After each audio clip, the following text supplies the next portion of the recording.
Chapter 39. Jack Morgan's strategy of flying with the land instead of over it was a smashing success.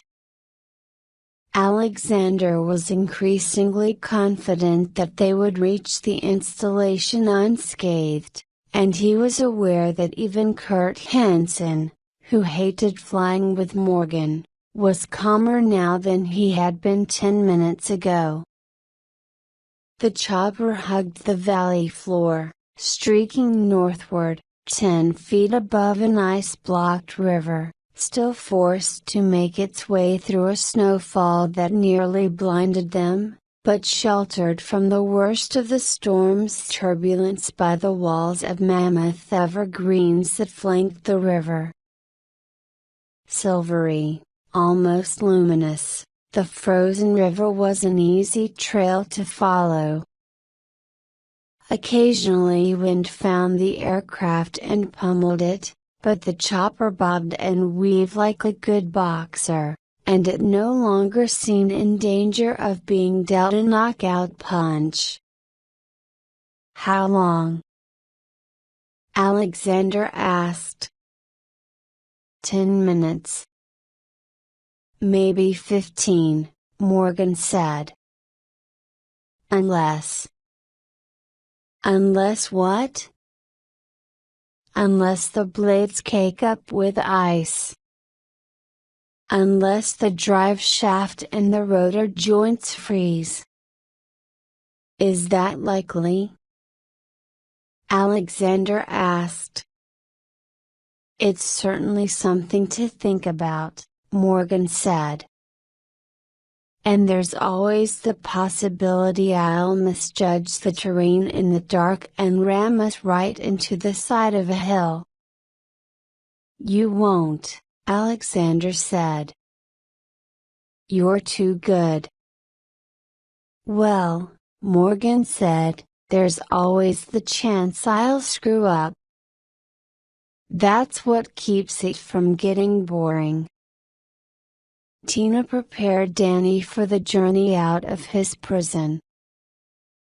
One by one, she removed the 18 electrodes that were fixed to his head and body. When she gingerly pulled off the adhesive tape, he whimpered, and she winced when she saw the rawness of his skin under the bandage. No effort had been made to keep him from chafing. While Tina worked on Danny, Elliot questioned Carl Domme. "What goes on in this place? Military research?" "Yes," Domme said. "Strictly biological weapons?" "Biological and chemical. Recombinant DNA experiments. At any one time, we have 30 to 40 projects underway. I thought the U.S. got out of the chemical and biological weapons race a long time ago." "For the public record, we did," Domme said. "It made the politicians look good. But in reality the work goes on. It has to. This is the only facility of its kind we have. The Chinese have 3 like it. The Russians. They're now supposed to be our new friends, but they keep developing bacteriological weapons, new and more virulent strains of viruses, because they're broke. And this is a lot cheaper than other weapons systems. Iraq has a big biochem warfare project, in Libya, and God knows who else. Lots of people out there in the rest of the world, they believe in chemical and biological warfare. They don't see anything immoral about it. If they felt they had some terrific new bug that we didn't know about, something against which we couldn't retaliate in kind, they'd use it on us. Elliot said, but if racing to keep up with the Chinese, or the Russians or the Iraqis, can create situations like the one we've got here, where an innocent child gets ground up in the machine, then aren't we just becoming monsters too? Aren't we letting our fears of the enemy turn us into them? And isn't that just another way of losing the war? Dami nodded. As he spoke, he smoothed the spikes of his mustache. That's the same question I've been wrestling with ever since Danny got caught in the gears. The problem is that some flaky people are attracted to this kind of work because of the secrecy and because you really do get a sense of power from designing weapons that can kill millions of people. So megalomaniacs like Tamagotchi get involved. Men like Aaron Zachariah here. They abuse their power, pervert their duties. There's no way to screen them out ahead of time. But if we closed up shop, if we stopped doing this sort of research just because we were afraid of men like Tamagotchi winding up in charge of it, we'd be conceding so much ground to our enemies that we wouldn't survive for long. I suppose we have to learn to live with the lesser of the evils. Tina removed an electrode from Danny's neck, carefully peeling the tape off his skin. The child still clung to her, but his deeply sunken eyes were riveted on Dami. I'm not interested in the philosophy or morality of biological warfare, Tina said. Right now I just want to know how the hell Danny wound up in this place. To understand that, Dami said, you have to go back 20 months. It was around then that a Chinese scientist named Li Chen defected to the United States, carrying a diskette record of China's most important and dangerous new biological weapon in a decade. They call the stuff Wuhan 400 because it was developed at their rDNA labs outside of the city of Wuhan, and it was the 400th viable strain of man-made microorganisms created at that research center. Wuhan 400 is a perfect weapon. It afflicts only human beings. No other living creature can carry it.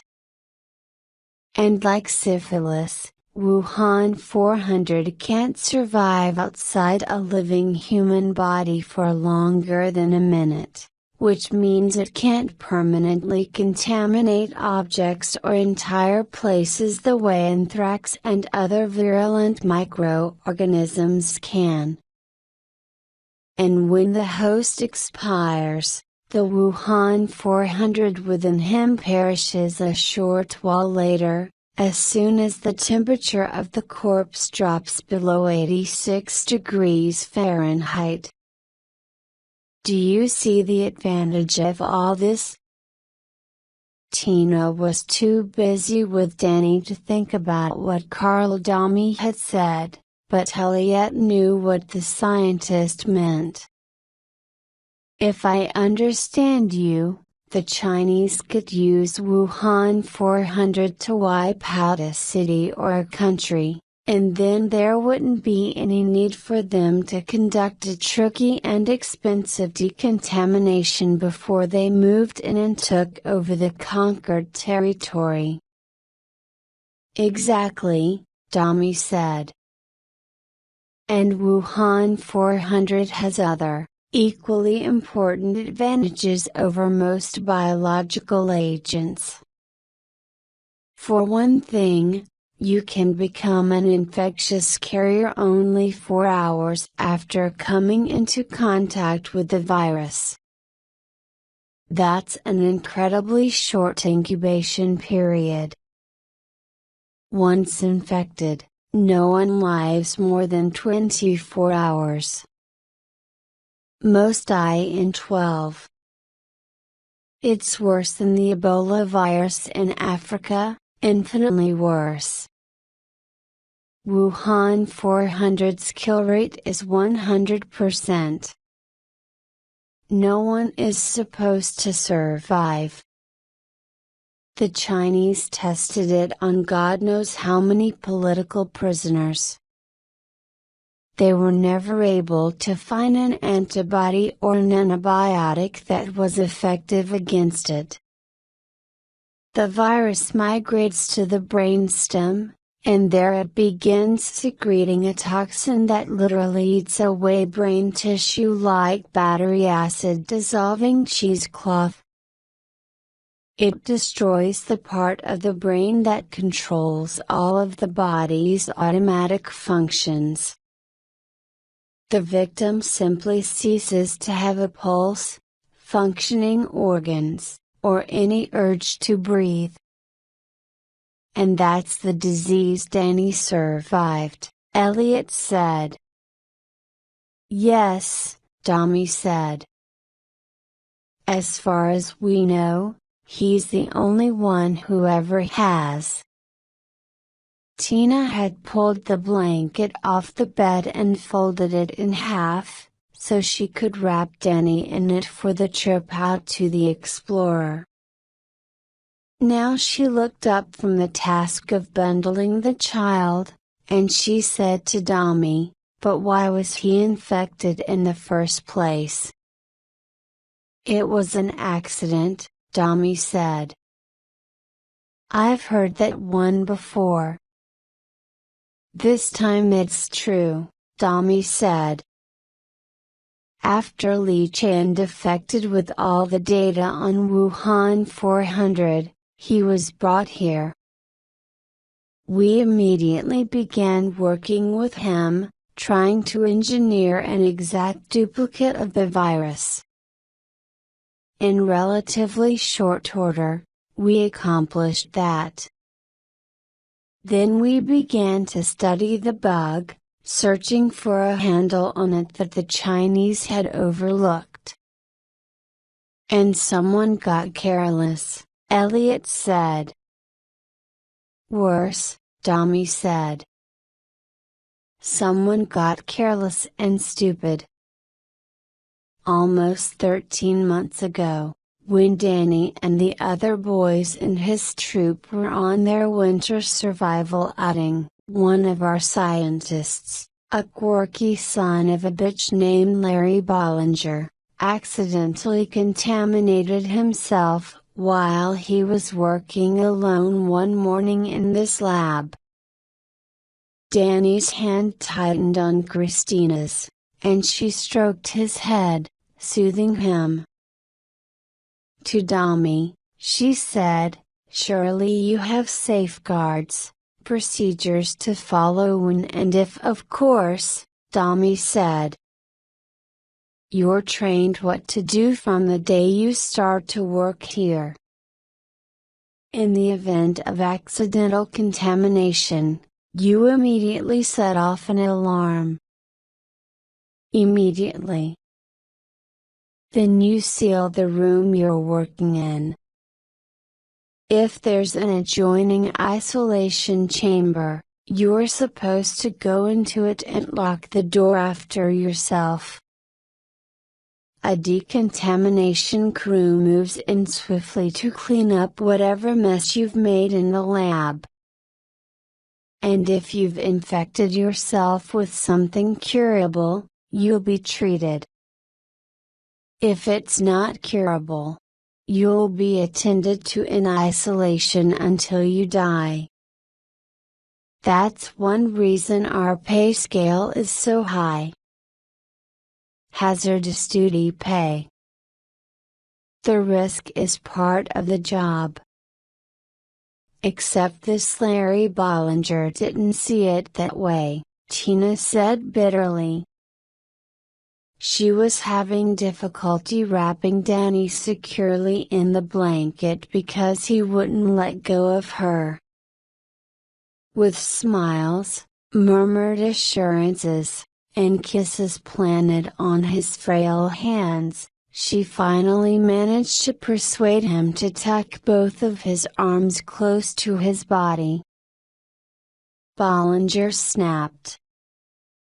He just went right off the rails, Domi said, obviously embarrassed that one of his colleagues would lose control of himself under those circumstances. Domi began to pace as he talked.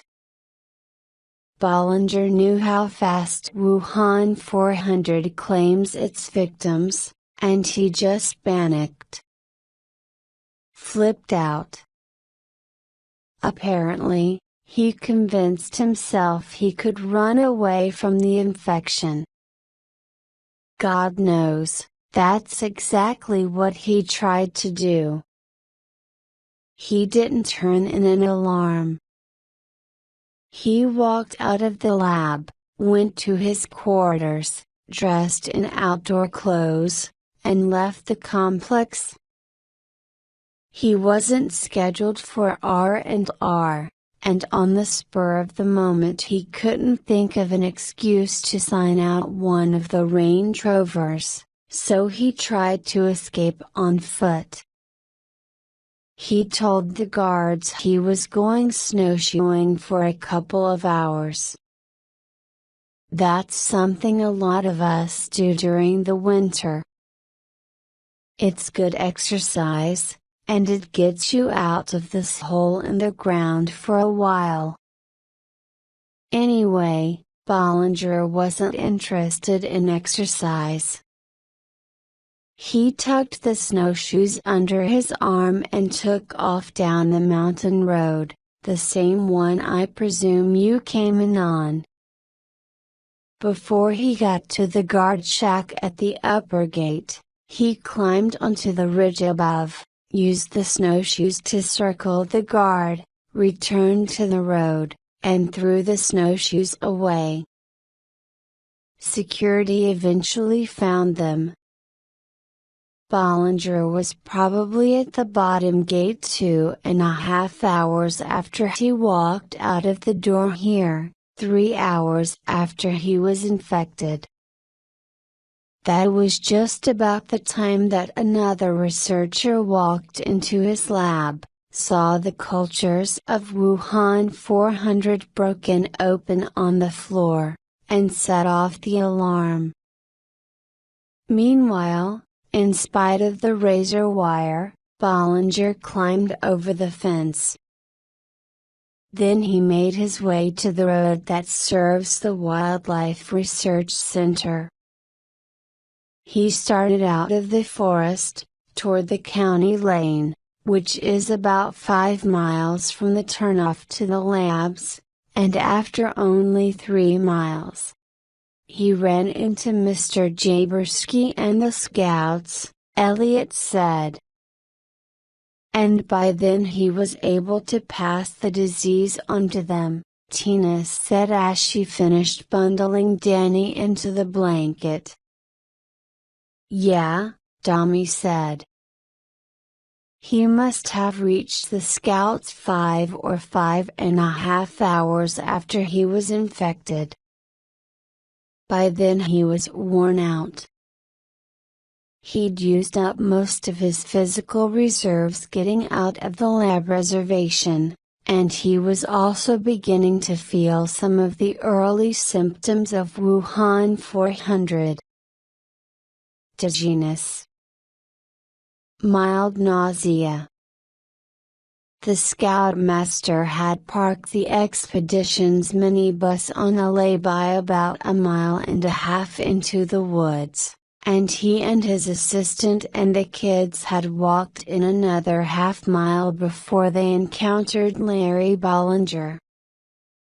They were just about to move off the road, into the trees, so they would be away from any sign of civilization when they set up camp for their first night in the wilderness.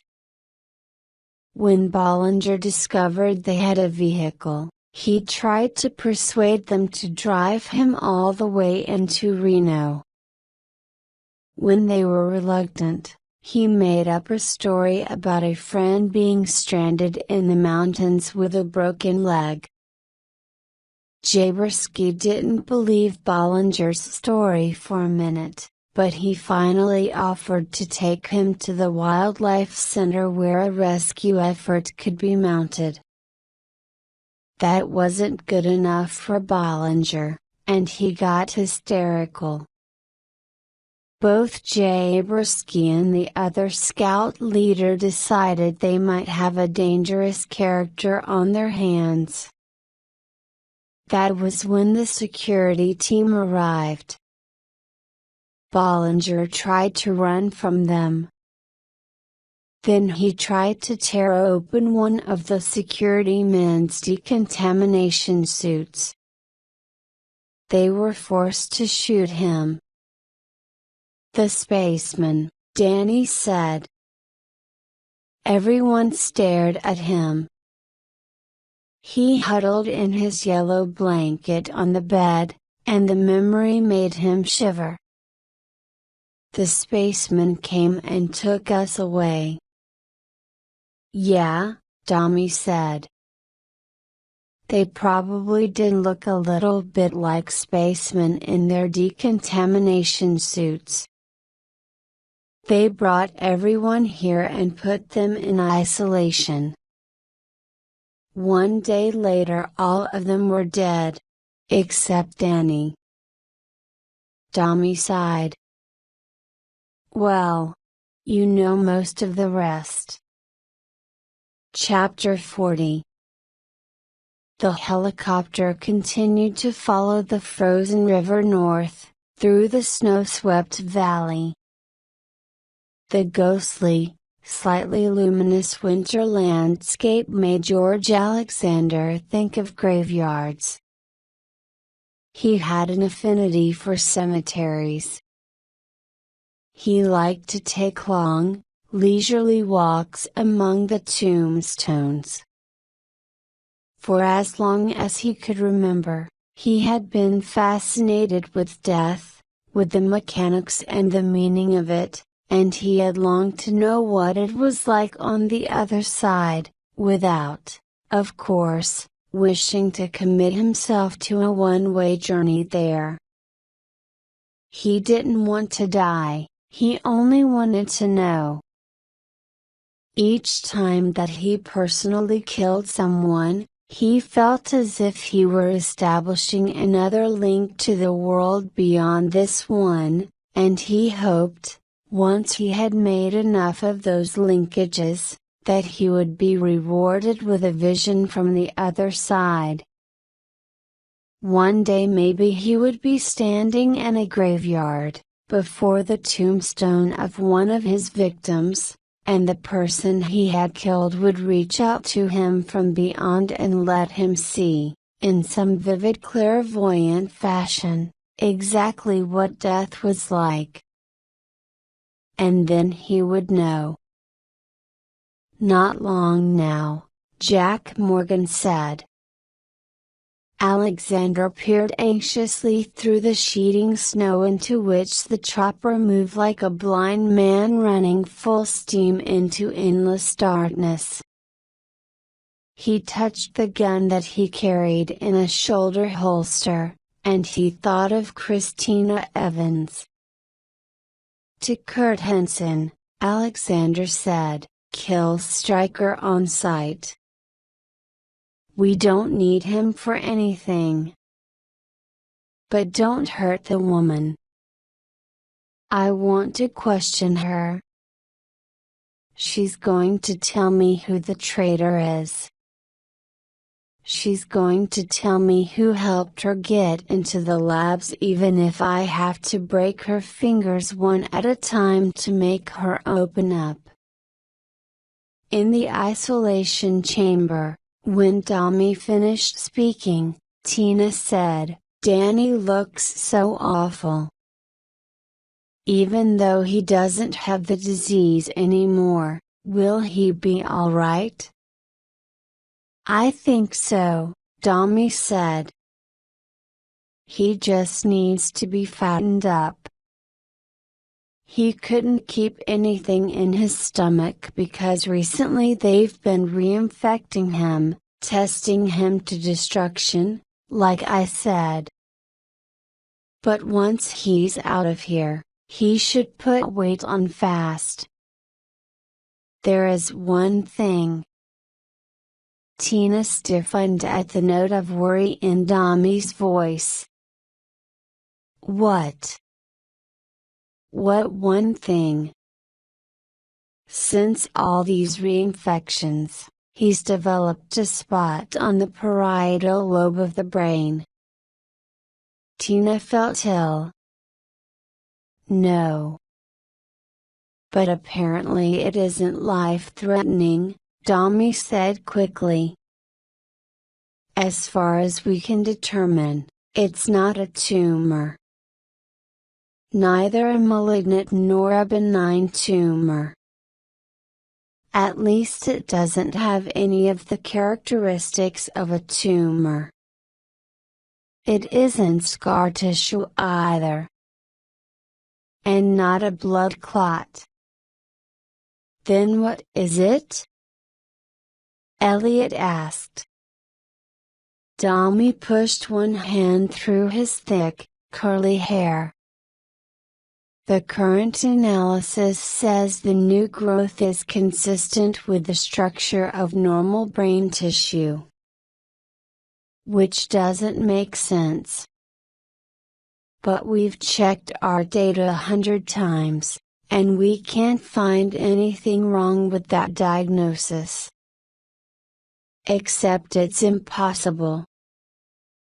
What we're seeing on the X-rays isn't within our experience. So when you get him out of here, take him to a brain specialist. Take him to a dozen specialists until someone can tell you what's wrong with him. There doesn't appear to be anything life-threatening about the parietal spot, but you sure should keep a watch on it."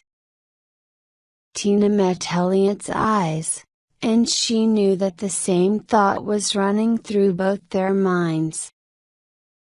Could this spot on Danny's brain have anything to do with the boy's psychic power?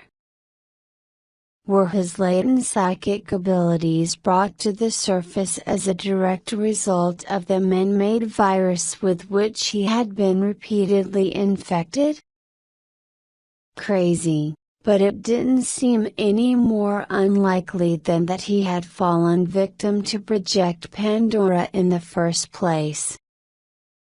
And as far as Tina could see, it was the only thing that explained Danny's phenomenal new powers. Apparently afraid that she would voice her thoughts and alert Tommy to the incredible truth of the situation, Elliot consulted his wristwatch and said, "We ought to get out of here."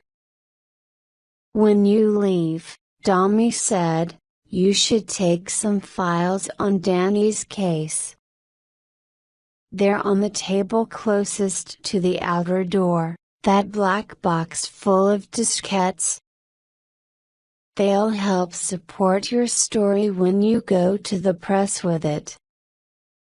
And for God's sake, splash it all over the newspapers as fast as you can. As long as you're the only ones outside of here who know what happened, you're marked people." "We're painfully aware of that," Elliot acknowledged. Tina said, "Elliot, you'll have to carry Danny. He can't walk." "He's not too heavy for me, worn down as he is, but he's still an awkward bundle." Elliot gave her the pistol and started toward the bed. "Could you do me a favor first?" Dami asked. "What's that?" "Let's move Dr. Zachariah in here and take the gag out of his mouth. Then you tie me up and gag me, leave me in the outer room. I'm going to make them believe he was the one who cooperated with you. In fact, when you tell your story to the press, maybe you could slant it that way." Tina shook her head, puzzled.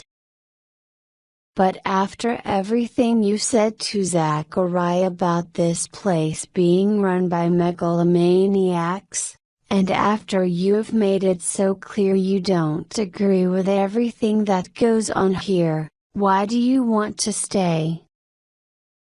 "The hermit's life agrees with me, and the pay is good," Dami said.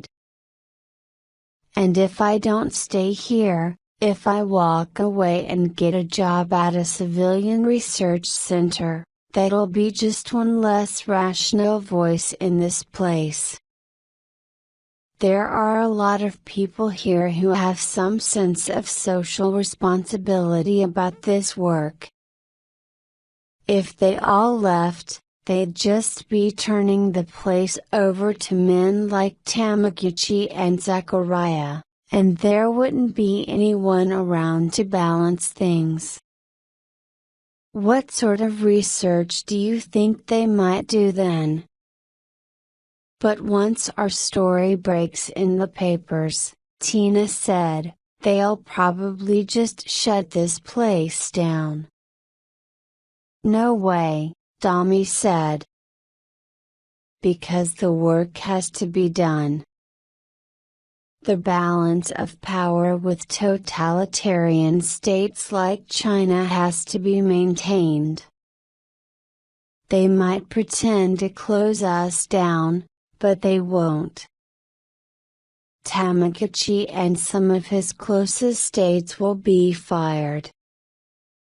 There'll be a big shake-up, and that'll be good. If I can make them think that Zachariah was the one who spilled the secrets to you, if I can protect my position here, maybe I'll be promoted and have more influence." He smiled. "At the very least, I'll get more pay." "All right," Elliot said. "We'll do what you want. But we've got to be fast about it." They moved Zachariah into the isolation chamber and took the gag out of his mouth. He strained at his ropes and cursed Elliot. Then he cursed Tina and Danny and Dami. When they took Danny out of the small room, they couldn't hear Zachariah's shouted invectives through the airtight steel door. As Elliot used the last of the rope to tie Dami, the scientist said, "Satisfy my curiosity." "About what?" "Who told you your son was here? Who let you into the labs?" Tina blinked. She couldn't think what to say. Okay, Dami said. "You don't want to rat on whoever it was. But just tell me one thing. Was it one of the security people, or was it someone on the medical staff?" "I'd like to think it was a doctor, one of my own, who finally did the right thing." Tina looked at Elliot. Elliot shook his head, "Number." She agreed that it might not be wise to let anyone know what powers Danny had acquired. The world would regard him as a freak, and everyone would want to gawk at him, put him on display. And for sure, if the people in this installation got the idea that Danny's newfound psychic abilities were a result of the parietal spot caused by his repeated exposure to Wuhan 400, they would want to test him, poke and probe at him. No, she wouldn't tell anyone what Danny could do. Not yet. Not until she and Elliot figured out what effect that revelation would have on the boy's life. It was someone on the medical staff, Elliot lied. It was a doctor who let us in here. Good, Tommy said. I'm glad to hear it. I wish I'd had enough guts to do it a long time ago. Elliot worked a wadded handkerchief into Tommy's mouth. Tina opened the outer airtight door. Elliot picked up Danny. You hardly weigh a thing, kid. We'll have to take you straight to McDonald's and pack you full of burgers and fries. Danny smiled weakly at him. Holding the pistol, Tina led the way into the hall. In the room near the elevators, people were still talking and laughing, but no one stepped into the corridor. Danny opened the high-security elevator and made the cab rise once they were in it. His forehead was furrowed, as if he were concentrating, but that was the only indication that he had anything to do with the elevator's movement. The hallways were deserted on the top floor. In the guardroom, the older of the two security men was still bound and gagged in his chair. He watched them with anger and fear. Tina, Elliot, and Danny went through the vestibule and stepped into the cold night. Snow lashed them. Over the howling of the wind, another sound arose, and Tina needed a few seconds to identify it. A helicopter. She squinted up into the snow-shipped night and saw the chopper coming over the rise at the west end of the plateau. What madman would take a helicopter out in this weather? The Explorer. Elliot shouted. Hurry! They ran to the Explorer, where Tina took Danny out of Elliot's arms and slid him into the back seat. She got in after him. Elliot climbed behind the wheel and fumbled with the keys. The engine wouldn't turn over immediately. The chopper swooped toward them. Who's in the helicopter? Danny asked, staring at it through the side window of the Explorer. I don't know, Tina said. But they're not good people, baby. They're like the monster in the comic book. The one you sent me pictures of in my dream. They don't want us to get you out of this place. Danny stared at the oncoming chopper, and lines appeared in his forehead again. The Explorer's engine suddenly turned over. Thank God, Elliot said. But the lines didn't fade from Danny's forehead. Tina realized what the boy was going to do, and she said, Danny, wait. Leaning forward to view the explorer through the bubble window of the chopper, George Alexander said, "Put us down right in front of them, Jack." "Will do," Morgan said. To Henson, who had the submachine gun, Alexander said, "Like I told you, waist strike her right away, but not the woman." Abruptly the chopper soared. It had been only 15 or 20 feet above the pavement, but it rapidly climbed 40, 50, 60 feet.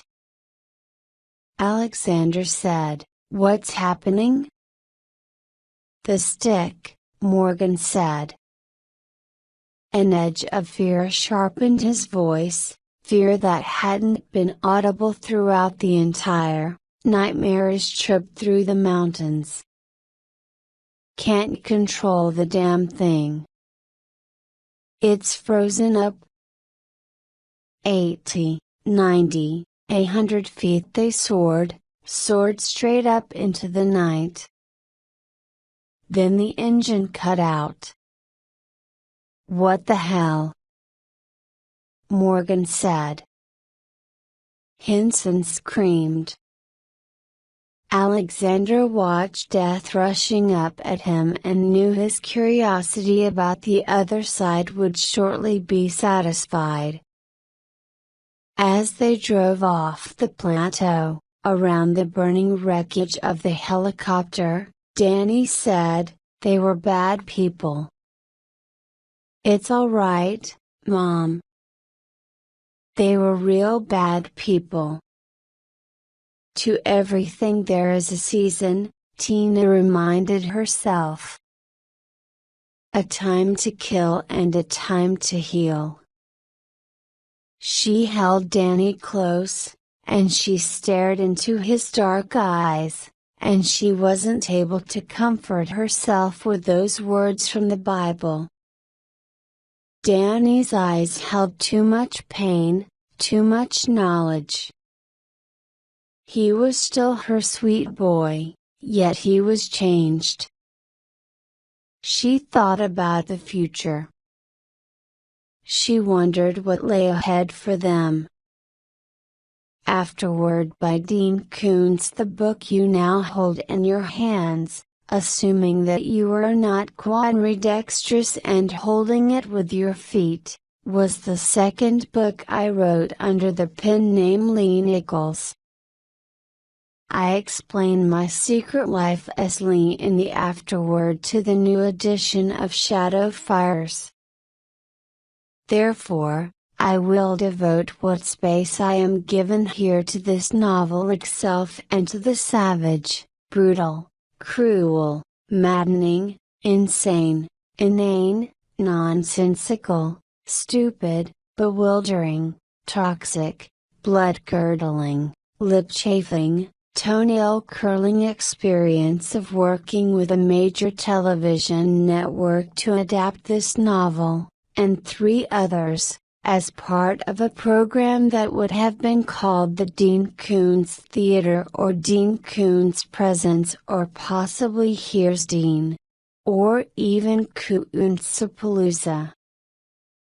The producer, the studio, and the network never could agree on a title, and no one liked my idea, Kick-Ass Koontz Cinema, and probably even realized I was not serious in proposing it. The Eyes of Darkness is a modest little thriller about a woman, Tina Evans, who lost her child, Danny, when he was in an accident on a trip with his scouting troop. A year later, Tina has reason to believe the accident did not occur as reported, that her son is alive, is being held against his will, and is in desperate need of her. This was one of my early attempts to write a cross-genre novel mixing action, suspense, romance, and a touch of the paranormal. Although The Eyes of Darkness does not have the intensity, the humor, the depth of characterization, the complexity of theme, or the pace of later novels, readers have responded positively to it over the years, most likely because the device of a lost child, and the dedicated mother who will do anything to find out what happened to her little boy, strikes a primal chord in all of us. Among those in whom it struck a chord were the aforementioned producer, studio executives, and network poobahs. They chose it as one of 4 of my novels to be developed as 2-hour TV movies that would launch Popcorn, Sugar Babies, Dum Dums, and Dean, or whatever the series would have been titled. I was to be an executive producer of the show and the writer of one of the first 4 teleplays, which would be based on my novel Darkfall. The other 3 scripts would be assigned to network-approved writers. I was so young and naive, I assumed network-approved writers meant that each of these writers would be among the finest in the TV business, on the planet, in the universe, the elite of the elite, the CRS 232, me de la CRS 232. Me, super excellent wordsmiths incapable of spinning any story that wasn't the top, the Or of Pisa, the Mona Lisa, the Louvre Museum, the Colosseum. Network-approved writers. I was in the lap of God, in the hands of ministering angels. And there could be no doubt whatsoever that we would have a hit with help. My feet are stuck to the floor in Dean Koontz's theater, or whatever it would be called. As it turned out, network-approved writers meant pals of the network executive. They might have been talented folks who, in the past, had produced works to rival those of Shakespeare and who, in the future, might produce thousands of pages of sheer genius. All I know is that during the 14 or 16, or 7,000, months that we worked together, through countless story meetings in the development executive's office, I was never sure that any of my writing confreres had read the complete novel that he or she was adapting, or understood what had been read. About a quarter of each meeting was tedious chum talk about the executives and the approved writers' mutual acquaintances. The other 3/4 of the time was spent, so it seemed to me, in a competition to come up with idiotic plot or character changes with the intention of seeing who could plunge me into the longest spell of speechlessness. I do not scream or argue, I am a polite boy. Speechlessness is my furious outburst. One writer was given 2 drafts and a Polish. The first draft was a mess. The second draft was worse. The Polish was unreadable. Consequently, he was paid for another draft.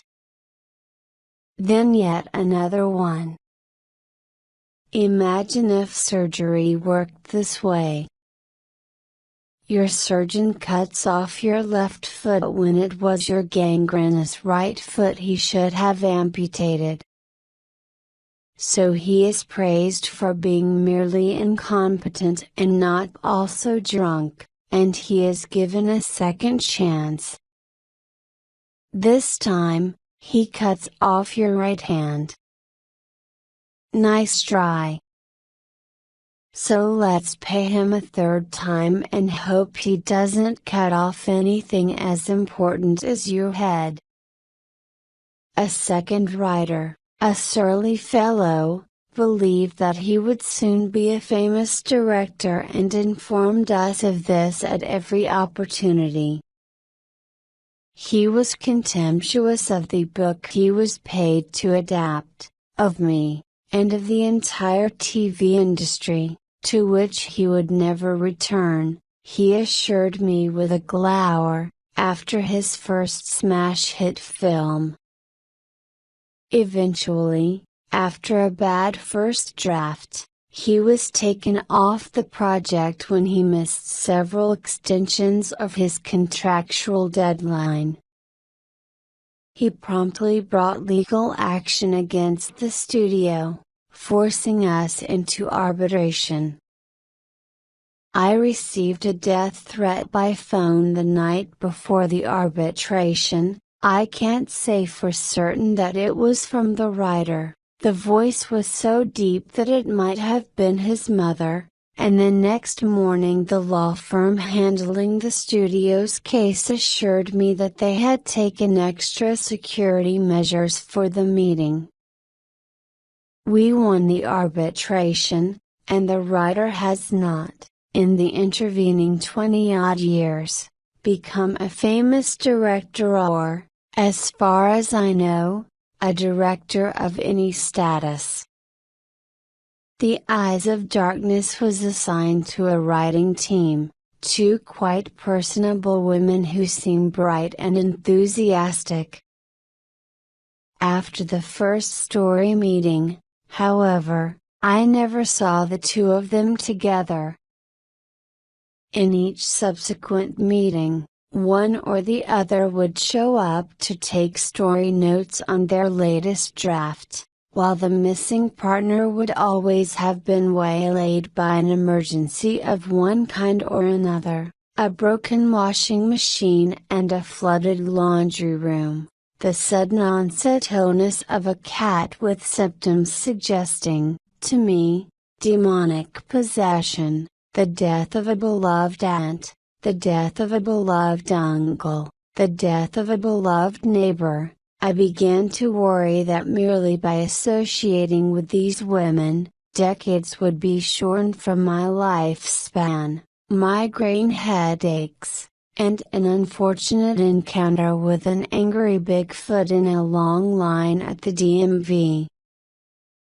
Because I was never in the room with both partners, getting a thoughtful response to a story note I'd given was impossible, because neither could speak for the other and could only promise to consult when next they met at the deathbed of whatever beloved person expired that week.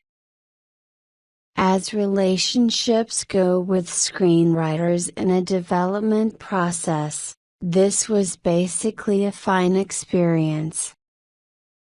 No one threatened my life, neither of these women had an unkempt beard, or a kempt one for that matter, neither of them presented us with a body odor problem, and neither of them indulged in furious political rants that sprayed spittle on those of us who just wanted to make a TV movie.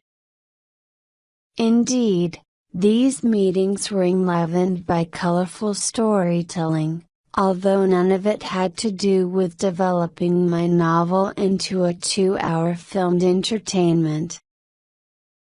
By the time the latest washing machine frenzied cat dead beloved story was delivered, no creative energy remained for the job at hand.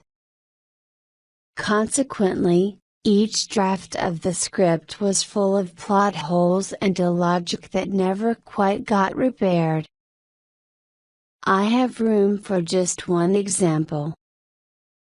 If you haven't yet read The Eyes of Darkness, I am giving away nothing important in the story when I tell you that eventually, in a search for her lost son, Tina ventures into the high Sierras in winter, where she comes across a paved road, in the middle of the wilderness, that features heating coils under the pavement to prevent snow from sticking to it. The heating coils would probably have to maintain the road at about 38 to 40 degrees Fahrenheit to be sure that it remained free of snow and ice. This is obviously an expensive stretch of highway that must lead to something important and mysterious. In the script, Tina saw the narrow road initially as a strange light beyond a screen of trees.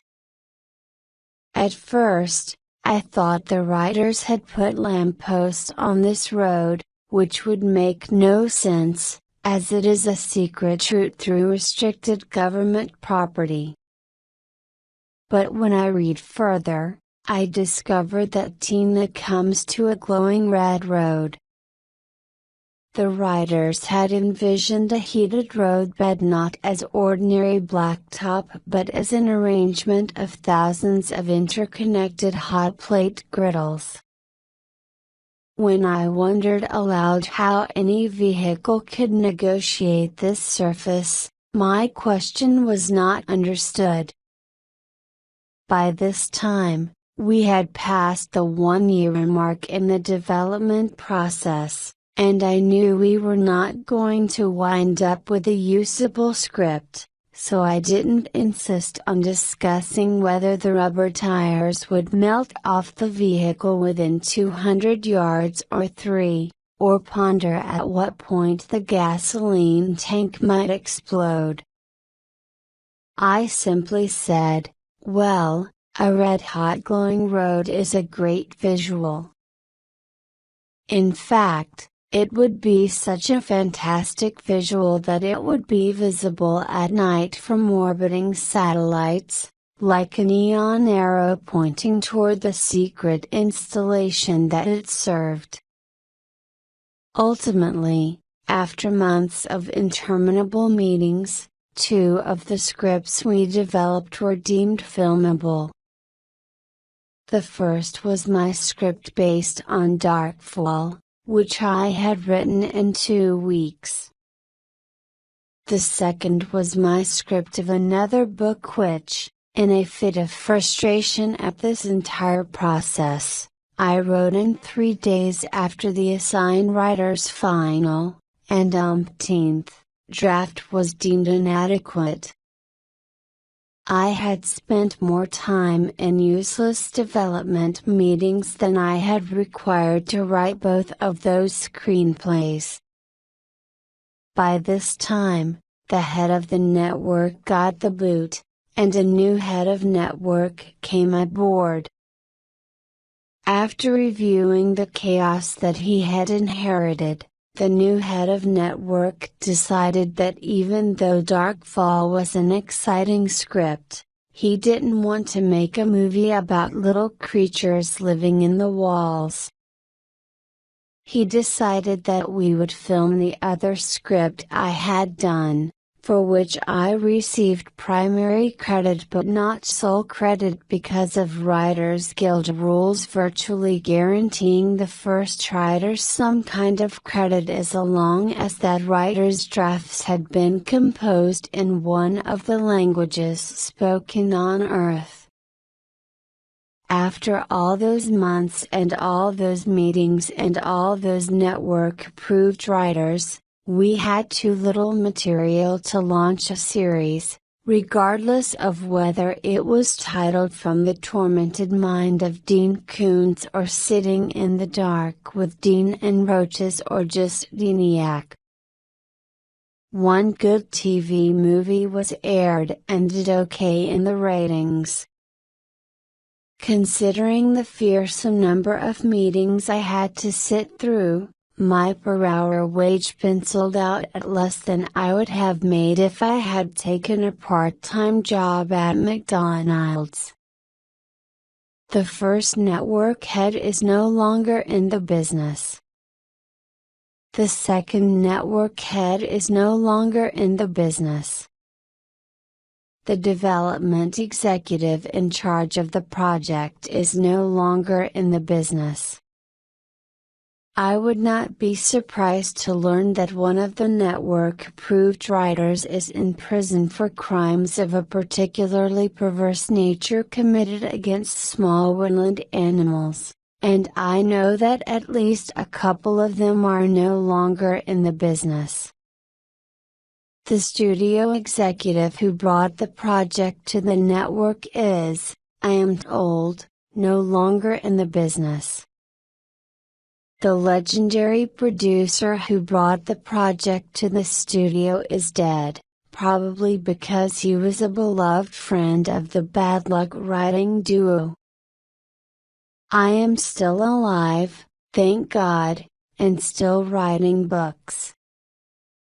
I long ago wore out the 3 pairs of shoes that I was able to buy with my after expenses and after tax income from the project, which, had it come to fruition, might have been titled "I Think There's a Rat Chewing My Foot in Dean Koontz's Theater." Ah, the glamour of show business.